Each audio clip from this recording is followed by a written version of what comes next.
दादा केव्हाचा अडी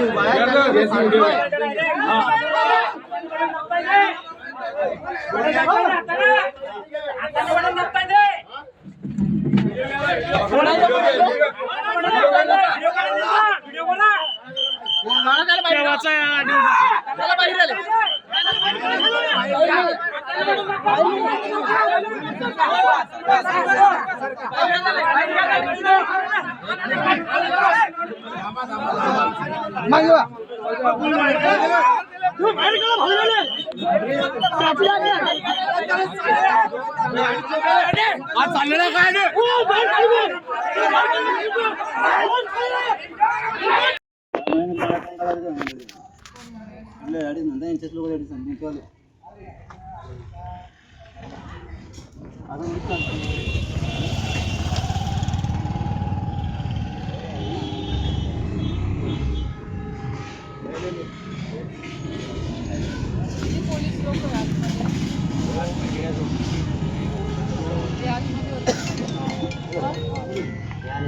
तुम्ही आतमध्ये का? आतमध्ये कोण आहे? आतमध्ये तुम्ही बाकीच्या लोकांना का आतमध्ये जाऊ देताय? अलाउड नाहीये का? तिथे पूर्ण गर्दी आहे. लोक जे लिस्ट मध्ये नाव आहेत ते तर मतदान करतील ना. ते थांबवणारे कोण आहे? ते थांबवणारे लोक आहेत तरी कोणी नाही साहेब. हे 3 लोक तुम्ही रिटर्न पाठवताय. तिथपर्यंत गाडी नाही. तिथपर्यंत गाडी कशी काय पाठवताय तुम्ही? काय असं काही नाही साहेब. उगाच काहीतरी हे करू नका बरं. उगाच तुम्ही घरी बसला. चुकीचं काम करू नका. जे नियमात आहे नियम सगळ्यांना सारखे आहे. मग त्यांना वेगळे काही नियम आहे का? नाही तर करू नका. तुम्ही जा घरी. तुम्ही कसं काय त्यांच्या गाड्या आतमध्ये सोडता? मग सगळ्यांच्याच गाड्या आतमध्ये सोडा. त्यांचे लोक मतदान करू देणार नाही तिथे. इतकं थोडं धानल्या चालतील. बोलवलं की ते ज्यांचं मतदान आहे बोलवलं. तुम्ही सगळे बाकी रिकामे लोक बाहेर काढत जा. आता लगेच काढा आणि चेक करा. ज्यांचं वोटर स्लिप असेल तोच माणूस आतमध्ये जाईल. बाकी कोणी नाही जाऊ देत नाही. तर लोक आहेच ना. मग मतदान कसं करू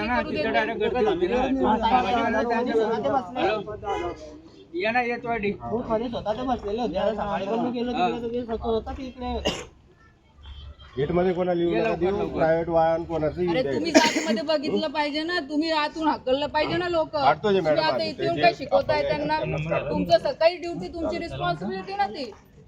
आता मी सांगते म्हणून तुम्ही करताय. नियम सगळ्यांना सारखे लावा.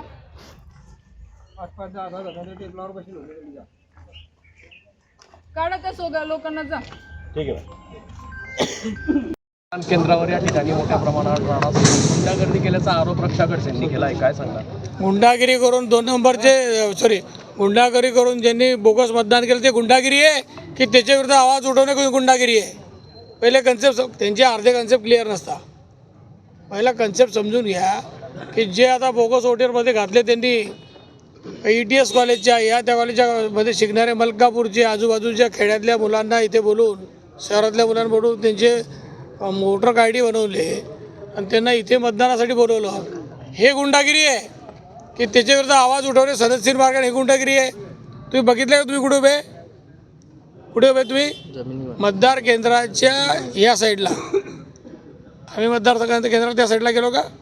कायदा आम्ही पाळतो की ते? आणि एक केंद्रीय राज्यमंत्री इथे येऊन आचना करतो आहे. गुंडगिरी. तुमच्याकडे इतके पद आहे, बोलवा ना पोलिसांना कोण गुंडगिरी करतो, समजू जरा कायद्याला.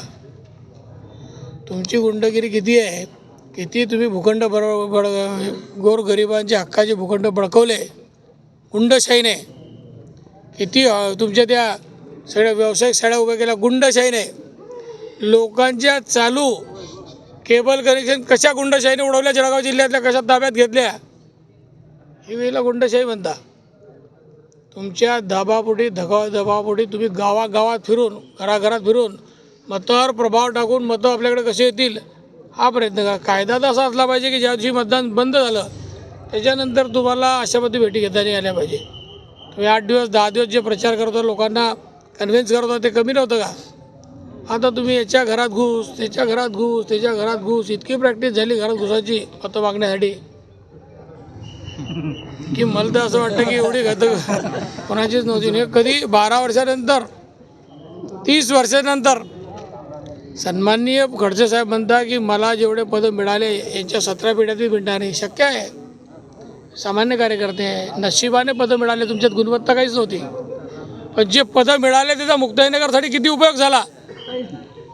मुक्ताईनगरच्या बेरोजगारांना किती कामं मिळाले? MIDC उभी राहिली का? सिंचन प्रकल्प पुरे झाले का? 100% जमीन सिंचित झाली का? 100% जमिनीमध्ये 2 आमच्याकडे तापी आणि पूर्णा मातेचा आमच्यावर आशीर्वाद आहे. मुक्ताईनगर मतदारसंघातल्या 80 गावांवर किंवा उर्वरित गावांवरही माझा बोदवड तालुका 100% कोरडा ढाक आहे. काय केलं? योजना मंजूर केली 1 रुपयाने याला, आणि म्हणे मीच नशीबवान आहे. अरे तुम्ही नशीबवान आहे, फक्त निवडून झाले. ग्रामीण भागातल्या त्या छोट्या मोठ्या अडचणींमुळे तुम्ही निवडून आले. तर तुमची कुवत नव्हती तरी तुम्ही निवडून आले. पण सर्वसामान्यांचा फायदा झाला का? सर्वसामान्यांचा फायदा झालेला नाही. आणि दुसरं, तुम्हाला 2019मध्ये लोकांनी जागा दाखवल्यावर तुम्ही पाया हाता पडून तुम्ही विधान परिषदेत गेले, पण विधान परिषद मुक्ताईनगरचा विकासाचा प्रश्न मांडला का? तर नाही. याचा काटाकाळ, त्याचा काटाकाळ, याला अडचण आण, त्याला अडचण आण, तिथे गुंडगिरी, इथे गुंडगिरी तर 30 वर्षात तुम्ही पोचली. सगळे 2 नंबरचे आश्रयवाले तुम्हाला होते. हाटभट्टी दारू विकून तुम्ही अनेक परिवार बर्बाद केले. अहो तुम्ही कारखाना उघडला, लोकांसाठी कारखाना विकत घेतला, आणि कारखान्याचे आज पत्र बी शिल्लक नाही आहे. मुक्ताई सागर कारखान्याचे पत्रही शिल्लक नाही आहे. मी एक विनंती करेन आपल्या लोकांना की मतदारांना जायसाठी जागा करून इकडून जा. डिवाइस व्यापी दादागिरी करता आमच्यावर, मंत्री त्यांच्याबरोबर येतं. सामान्य आमदार बिचारा कोपऱ्यात पडला आहे, कोण त्याच्या मागे नाही आहे. आणि त्यांच्या गाडीपासून गाडी गेली, म्हणजे गाडीपासून गाडी गेली कशी? पहिला सांगितलं असतं तुमच्यासाठी मी अस्पृश्य आहे तर मी आंघोळ करून आलो असतो. त्यांच्यासाठी आमच्यासारखे लोक अस्पृश्य असं वाटत असेल तर गाडीतून गाडी जाणे त्यांना धोकादायक वाटते आहे. अरे धोका तुम्ही अनेक कुटुंब उद्ध्वस्त करून केला आहे. साजरेसारखा PIला तुमच्यामुळे आत्महत्या करावी लागली आहे. महोदय, प्रशासनामध्ये अर्धे लोक तुमच्यापुढे केले आहे. तुमची इतकी कारकीर्द उपद्रव मूल्याची आहे की येणाऱ्या काळात तुम्हाला जागा दाखवतील. भाषण करू का? तर आणखी काही प्रश्न आहे का?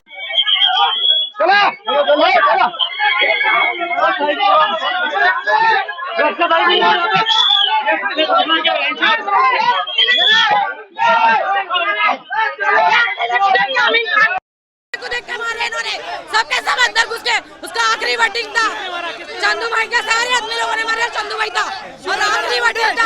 सारे शिवसेना से गुंडे थे, एक तीर तक वसूल आमदार शिवसेना से गुंडे जा वो करो जा तीर तक वसूल आमदार आत्महत्या करतोय. माझा शेवटचा मतदान होता.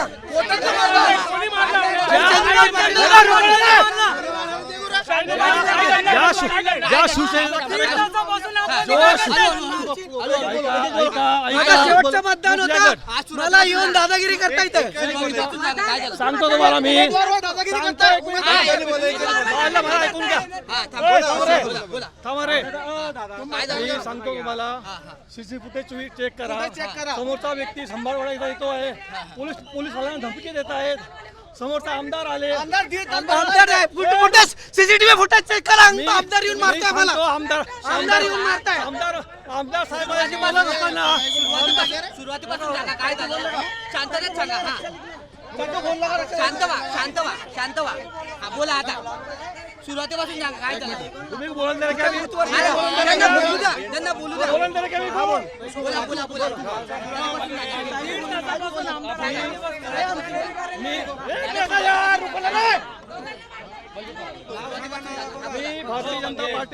मी भारतीय जनता पार्टीचा प्रदेश सदस्य आहेत अल्पसंख्याक मोर्चाच्या, आणि अल्पसंख्याक मोर्चा सदस्य असल्या कारणाने आम्ही सकाळपासून निवांत वोटिंग काढतो आहे.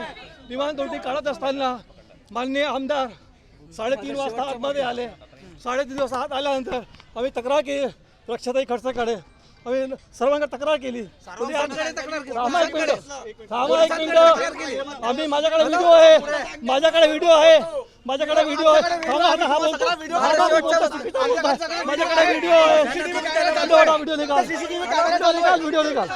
व्हिडिओ विषय असा आहे. एक मिनिट. मी मतदान करत असताना शेवटचा मतदान होता यांचा. माझा शेवटचा मतदान होता. हॅलो, एक मतदान मिनिट. करत असताना अरे रुकना अमीन. हा माझा भाऊ आहे सक्का अमीन खान. हा भारतीय जनता पार्टीचा कार्यकर्ता आहेत, आणि याचा शेवटचा मतदान असताना तिथून चंदूभाऊ इथून येत असताना तिथं पुन्हा शिवसैनिकांनी ओरडा केली. मी त्यांना एक मिनिट थांबा ना. मी त्यांना थांबायला सांगितलं. आमदार आले. आमदार माझ्याशी बोलत असताना तिथून त्यांच्या कार्यकर्त्यांमध्ये हमला केला. मला इथं मारला बघा जोरात. हे बघा किती जोरात लागलेला आहे. मला ओळख होते बघा. माझे कपडे फाटले. हे 100, 200, 500 लोक ओरडत होते. हे शिवसैनिक आहे. हे बाळासाहेब साहेबांचे शिवसैनिक आहे का हे गुंड लोक आहे? हे बाळासाहेबांचे शिवसैनिक आहे का हे गुंडे आहे? हे शासनाने ज्या व्यक्तीने मला मारहाण केलेली आहे त्याला अटक करावी. मी त्या व्यक्तीला ओळखतो. आरोप केलेला आहे की आपण जे बूथ क्रमांकामध्ये घुसून या ठिकाणी आपण माझा वोटिंग होता. मी सकाळी वोटिंग केलेलं पहिला वोटिंग आहे माझा. आपण सीसी फुटेज चेक करा. सीसी फुटेज चेक केल्यानंतर माझा एकटाच वोटिंग होता, आणि मला मारला. 100-200 लोक का मारला? माझा नाव मला मारला म्हणतो बघा. मी एकटाच होता. माझ्या अंगावर कमी 150-200 लोक आले.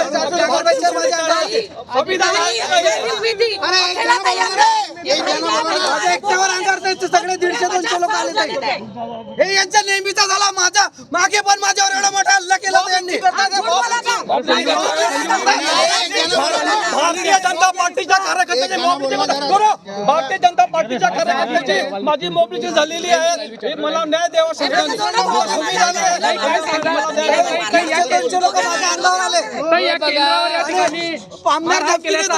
कार्यकर्त्यांना होतोय ताई काय सांगा. हे आता मला असं वाटतं तुम्हीच बघितलं पाहिजे की कशा पद्धतीची दडपशाही चालू आहे. दुपारपासून तुम्ही सगळी मीडिया इथे आहे. इतकी दादागिरी कुठे चालते का?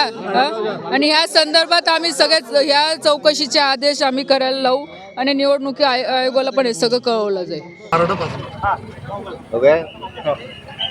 मुक्ताई नगर पंचायतमध्ये वार्ड नंबर 5 मध्ये जवळजवळ 4 तास झाले. 3 तास झाले आमदार बूथवर बसून आहे. वास्तविक आमदाराला बूथवर बसण्याचा काही संबंध नाही, जरी निवडणुकीचा प्रमुख असला तरीही. आणि आता तर असं की सगळे गुंड या 5 नंबर प्रभागाच्या वार्डमध्ये आपल्या मतदान केंद्रामध्ये आता घुसलेले आहे. आणि या ठिकाणी जो उमेदवार आहे अमीन नावाचा, त्या अमीनलाच आता मारहाण या शिवसैनिकांनी केलेली आहे. एकंदरीत सकाळपासून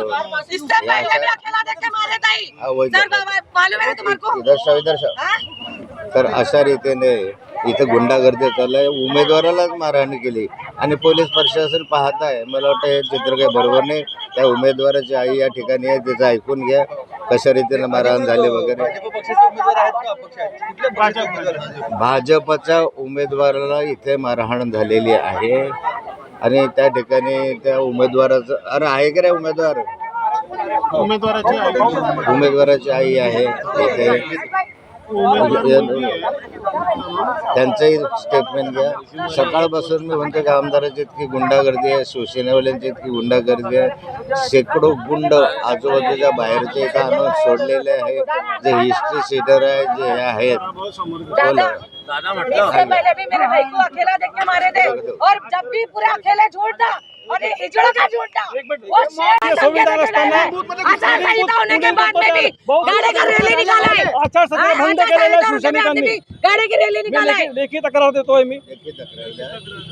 अकेला देख के मारता, उसको हमेशा अकेला देख के मारता। हिजड़े तेरी माँ ने दूध पिलाएंगे तो सामने मेरे चंद्रकांत पाटिल हाय हाय, चंद्रकांत पाटिल हाय हाय, चंद्रकांत पाटिल हाय हाय, चंद्रकांत पाटिल हाय हाय. बस एकंदरीत बघायला गेलं तर निवडणूक ही सर्वसामान्यांसाठी असते, मात्र याच ठिकाणी अनेक कार्यकर्ते जे आहे एकमेकाला भिडलेलं पाहायला मिळतात. या ठिकाणी मतदान इथे एकामेकाला भिडत नाहीये. नहीं तू दोन शिवसेनेची गुंडागिरी आहे. ही शिवसेनेची गुंडागर्दी आहे. एकतर्फी मारहाण करायला लागलेला आहे. इथे सारे भाजपचे कार्यकर्ते संयमानं बसलेले आहे आणि सकाळपासून मी हे सांगतो आहे की सगळे गुंड यांनी जळगाव शहरातले या मुक्ताईनगर शहरात आणले. मुक्ताईनगर शहर यांनी अशांत करून ठेवलेलं आहे. ये गुंडागर्दी है, ये सब दिन दहाड़े गुंडागर्दी तो रात में क्या होगा? कोई माँ बेटी सुरक्षा नहीं है ये वार्ड में इधर सुरक्षा नहीं है। मतदान करण्यासाठी आलेला होता. अकेले होके मारा मतदान करण्यासाठी एक कार्यकर्ता त्या ठिकाणी आला होता, मात्र तो डुप्लिकेट मतदान करा असा आरोप करून बाहेर काढण्यात आला आणि त्याला मारहाण देखील अरे शिवसेनेचे होते. आमदाराच्या वतीने मारहाण करण्याचं देखील पाहायला मिळतं. आमदारचे कार्यकर्त्याला भिडलेले आणि त्याला बाहेर काढून मारताना व्हिडिओ पाहायला मिळतात. हो, आमदाराच्या कार्यकर्ते मध्ये कसे जातात, कोणता नियम आहे? आमदार 2-2 तास 1-1 तास मध्ये जाऊन कसा बसतो, हा कोणता नियम आहे? आणि मध्ये जाऊन मारहाण करणं शिवसैनिकांनी हे कोणत्या नियमामध्ये बसतं, कायद्यामध्ये बसतं? ही अक्षरशः गुंडगर्दी आहे. पोलीस अधिकाऱ्यांनी आमदारांची समजूत काढली, त्यांना मतदान केंद्राच्या बाहेर जायला सांगितलं. हमारे जान तर आमदार मतदान केंद्राच्या बाहेर पडले नाही आणि त्यानंतर आवाज झालाय. काय सांगणार? पोलिसांचं ऐकलं जात नाही. आमदार या ठिकाणी 2 तास झाले मतदान केंद्रामध्ये बसलेले होते. केंद्रामध्ये आमदारांना काही संबंध नाही मतदान केंद्रात. आणि एका मुलीने तक्रार केली, 16 वर्षाच्या आपल्या काय 21 वर्षाच्या मुलीने तक्रार केली की माझा हात धरून या ठिकाणी त्यांनी जबरदस्तीने मला मतदान करायला सांगितलं. अशा स्वरूपाच्या तक्रारी त्यांनी बऱ्याच महिलांच्या तक्रारी आल्या की यांनी आम्हाला धमकावलं, हे केलं आणि आम्हाला मतदान करायला लागलं. ही महिला या ठिकाणी बसलेली आहे लागला. तिचे स्टेटमेंट घ्या. चला काय नेमकी कारवाई करणार आहे तुम्ही? 40 वर्ष जोडून सांगते, हात जोडून सांगते की बाहेर जा, बाहेर जा. तरी आमदार मतदान केंद्राच्या बाहेर जात नाही. मग तेव्हा आमदारांवर कारवाई झाली पाहिजे ना. मुख्यमंत्र्यांना तक्रार करणार आहोत. माननीय मुख्यमंत्र्यांशी चर्चाताई बोललेले आहे. त्यांना या सगळ्या भानगडीचे व्हिज्युअल पाठवलेले आहे. मुख्यमंत्री योग्य ती कारवाई करते.